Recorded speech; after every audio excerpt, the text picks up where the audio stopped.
El cuerpo yacía inclinado sobre la piedra lisa, justo en el borde del río Osugaba.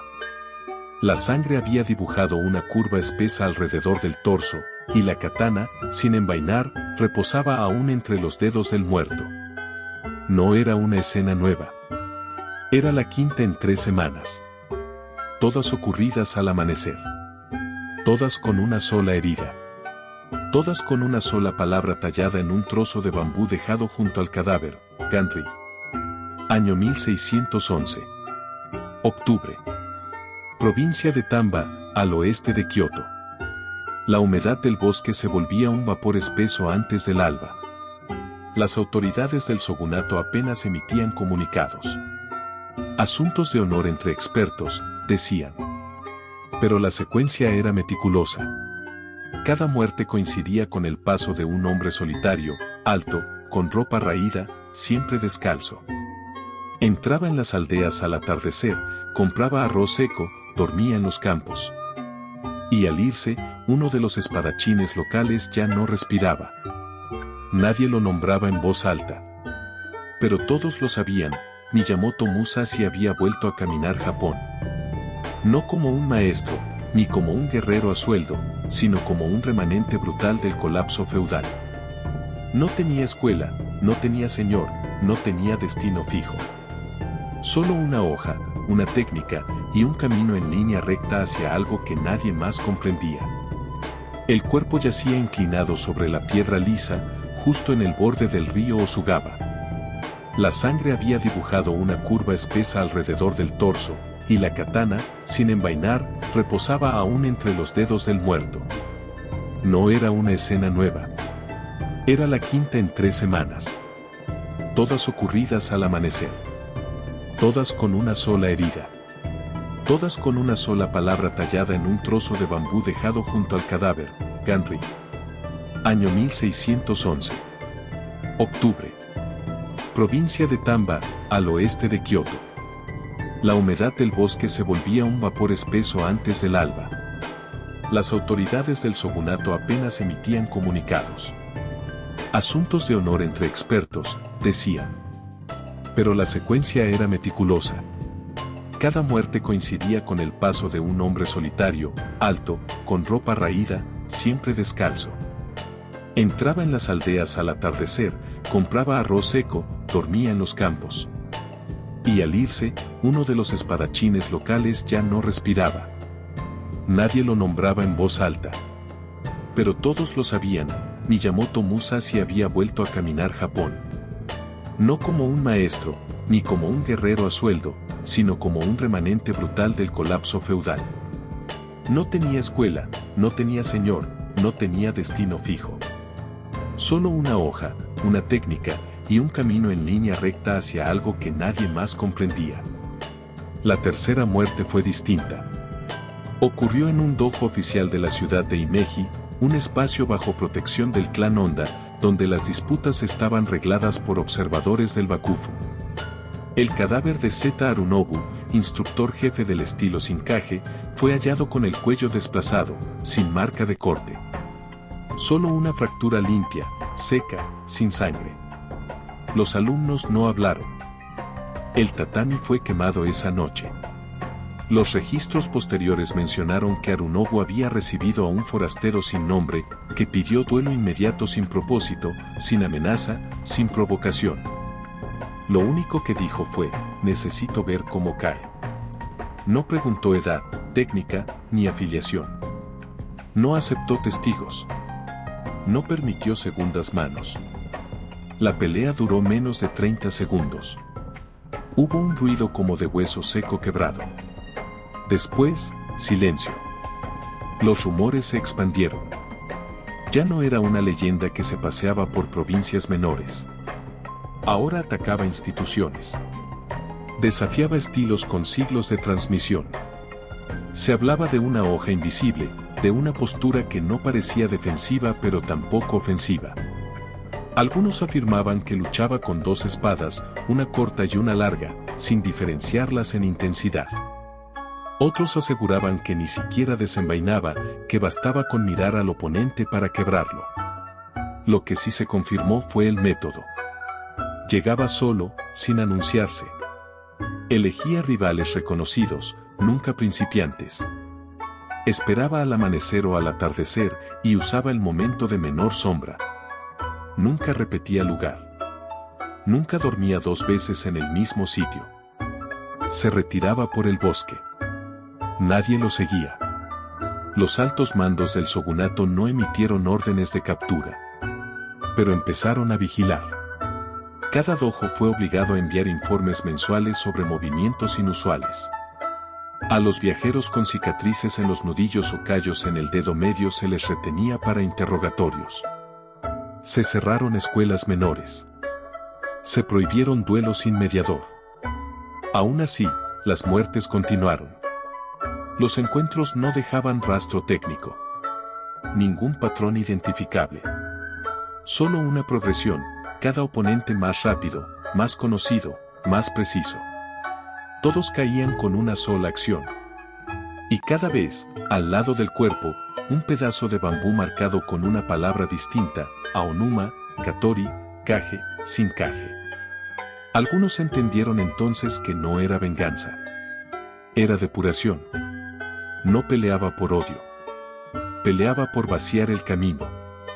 El invierno de 1612 quebró las rutas del oeste. Los caminos entre Okayama y Hiroshima quedaron cubiertos por una capa de hielo sucio que se adhería a las suelas y retrasaba los desplazamientos. Durante semanas no hubo noticias de Musashi. Algunos creyeron que había muerto. Otros, que se había retirado a perfeccionar su estilo. Pero en enero reapareció en los márgenes del mar interior, en la isla de Funajima. No buscaba un dojo. No buscaba un nombre. Buscaba a uno solo. Sasaki Kojir. El anuncio llegó por un monje errante que presenció la escena. Musashi se presentó con la cabeza cubierta por un pañuelo ennegrecido por el sudor. En la mano no llevaba una katana, sino un remo de madera tallado con los bordes afilados. No dijo su nombre. Solo mostró la tabla y señaló la playa. Kojir aceptó de inmediato. No hubo ceremonia. El duelo duró menos de 4 minutos. Nadie intervino. Kojir atacó primero, rápido, con la conocida técnica Tsubame Gaeshi, el golpe descendente que lo había hecho temido. Musashi retrocedió solo medio paso y eludió sin esfuerzo. El contragolpe fue con el remo, en línea recta, dirigido a la sien. El cráneo de Kojir cedió. Cayó sin emitir sonido.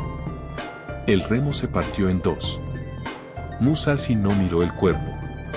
Tampoco habló. Caminó hasta la orilla, se lavó las manos y desapareció entre las barcas. Los testigos no registraron emoción en su rostro. Solo una respiración pausada, rítmica, como si nada hubiese ocurrido. Ese acto quebró el equilibrio. Kojir no era solo un espadachín. Era instructor honorario del shogunato. Su muerte pública, sin mediadores, sin sanción, generó un vacío político. Las autoridades ordenaron la vigilancia de todos los puntos de paso hacia Edo. La imagen de Musashi fue circulada en documentos internos. Se le declaró fuera del marco del honor. No era un criminal. Era un error. Pero el sistema no reaccionó con fuerza. No envió asesinos. No ofreció recompensa. Lo silenció. Se retiraron menciones de su nombre en los pergaminos de instrucción.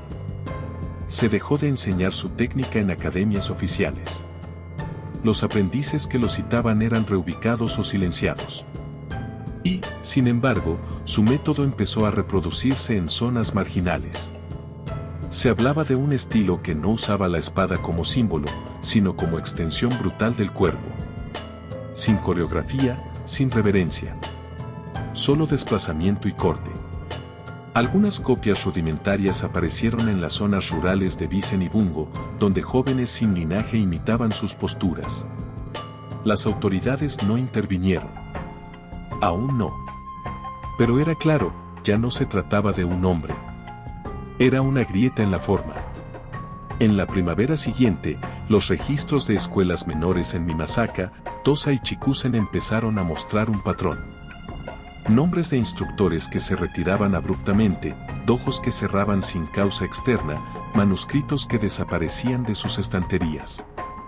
Las academias no lo declaraban públicamente, pero sabían lo que ocurría. Musashi no solo derrotaba, desmantelaba. El impacto fue inmediato. Familias enteras vinculadas al linaje de espadas abandonaron sus territorios. Algunos quemaron sus propios registros antes de partir. Otros vendieron sus armas y asumieron oficios sin estatus. En las zonas altas de Yo, antiguos discípulos se despojaron de sus katanas y las arrojaron al mar. Nadie lo ordenó. Fue una consecuencia. Los que sobrevivieron a un encuentro con Musashi, y eran pocos, no hablaban. Pero todos compartían un mismo gesto, el abandono de la enseñanza. No por miedo. Por convicción. Como si hubieran comprendido que continuar era una forma de error. Uno de ellos, el anciano maestro Kanemoto de Busen, dejó una sola frase antes de clausurar su escuela: la espada fue superada por su sombra. El terror que Musashi producía no era físico. Era doctrinal. Había convertido el duelo en una interrogación sin respuesta. No peleaba para probar nada. Peleaba para exponer que el camino entero de la espada había sido construido sobre una ilusión, que la técnica y la honra eran sinónimos. Él rompía esa equivalencia en cada combate. Y lo hacía sin pronunciar ideología. Solo con presencia. Los mecanismos de ocultamiento se reforzaron. Se prohibió circular tratados apócrifos de combate. Los templos dejaron de acoger espadachines errantes. La prensa manuscrita del shogunato omitía todo incidente relacionado con duelos no autorizados.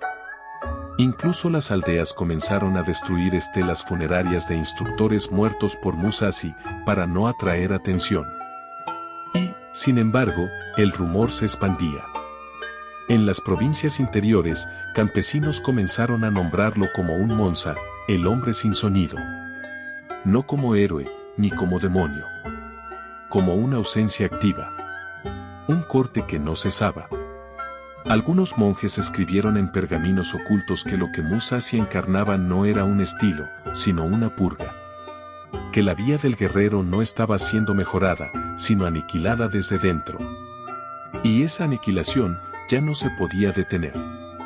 La noche del 13 de agosto de 1614, en las afueras de Edo, 5 hombres fueron hallados muertos frente a la entrada de la Escuela Unificada de Defensa del Este. No eran instructores. Eran examinadores del Bakufu, enviados para evaluar los métodos de entrenamiento de la región. Sus gargantas habían sido cortadas con una precisión quirúrgica. No hubo robo, ni señales de lucha extendida. Uno de ellos tenía aún la pluma entre los dedos.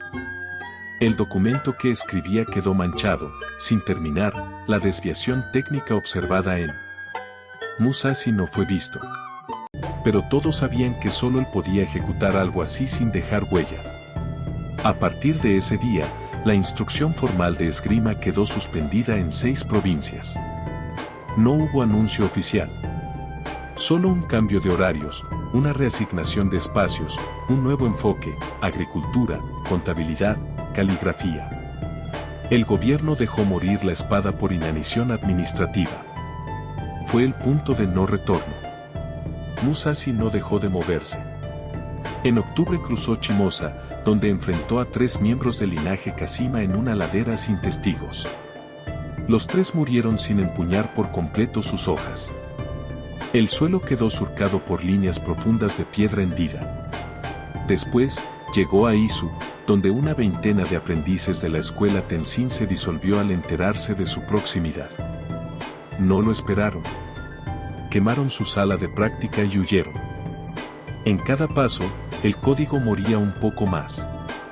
Dentro del propio sistema, empezaron las grietas. Algunos magistrados se negaban a firmar sentencias por duelos ilegales. Otros permitían que los discípulos se exiliaran sin documentación. Incluso un capitán menor del cuerpo de vigilancia, Kida Nokji, Fue hallado muerto con un fragmento de poema en la boca. Si no queda forma, no hay orden que perseguir. Musashi no hablaba. No dejaba proclamas. No escribía. Su presencia se volvía cada vez más espectral. Se decía que ya no portaba espadas tradicionales, sino fragmentos tallados en madera negra, endurecidos por fuego. Que su cuerpo apenas dormía. Que su respiración se había vuelto tan lenta que era imperceptible. Los que lo vieron de cerca dijeron que ya no miraba a los ojos, sino más allá. Como si no viera a hombres, sino los residuos de una estructura. En diciembre, la escuela del sur de Kioto se cerró sin incidentes. Su maestro principal, Araki Munenori, dejó escrita una sola línea antes de retirarse al silencio. El último combate ya no requiere testigo. No hubo más duelos documentados ese año. Solo una sensación quedó fija en quienes escucharon su nombre, que la espada, en su forma más pura, había alcanzado una desnudez imposible. Una violencia sin escuela. Una intención sin doctrina. Y que nada, ni decreto, ni mito, ni linaje, podría contener lo que Musashi había desatado. El primer registro oficial que mencionó su desaparición fue un informe del magistrado de Kumamoto, en abril de 1645. La entrada era escueta: Miyamoto Musashi, sin contacto desde hace 3 inviernos. Posible fallecimiento en reclusión voluntaria. No se recomienda búsqueda. Para entonces, la escuela militar de Edo ya no enseñaba combate real con hojas. Se repetían movimientos sin filo, gestos rituales sin contacto. Las espadas eran de madera, las derrotas, simbólicas. Musashi había pasado los últimos años en una cabaña sin ventanas, a las afueras del castillo de Osokawa Tadatoshi. No recibía visitas. No hablaba. Solo tallaba madera y escribía en papel grueso, sin firma. Un sirviente encontró sus últimos textos tras su muerte. Ninguno explicaba su camino. No dejó método. No dejó consigna. Solo fragmentos: 2 espadas. 2 ojos. Un vacío. La forma no existe. Golpear no es vencer. Vencer no es vivir. Su cuerpo fue incinerado sin ceremonia. La urna se enterró bajo una losa sin nombre. Los que alguna vez lo enfrentaron ya no vivían. Las escuelas que lo rechazaron ya no instruían. Las hojas que usó se perdieron. El shogunato no emitió decreto alguno. Pero sus archivos internos retiraron todos los documentos que mencionaban sus duelos. Censuraron las crónicas, ajustaron fechas, hicieron desaparecer los nombres de sus víctimas. La historia oficial lo redujo a una nota lateral, un espadachín errante, sin afiliación, sin legado. Sin embargo, en las aldeas donde alguna vez se escuchó su nombre, persistió otra versión.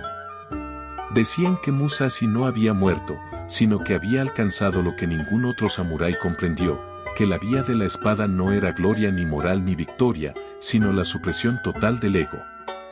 Que cada combate suyo era una limpieza. Que al final ya no era hombre, ni guerrero, ni sombra. Solo corte. Y que, al desaparecer, no dejó enseñanza, porque su mayor lección fue borrar la necesidad de tener una. Nada se construyó donde murió. La tierra quedó limpia. Silenciosa. Irrecuperable. Como si el propio vacío se negara a ser habitado. Gracias por ver y por acompañarme con esta historia. Si quieres seguir descubriendo más relatos fascinantes, no olvides suscribirte. Nos vemos en la próxima.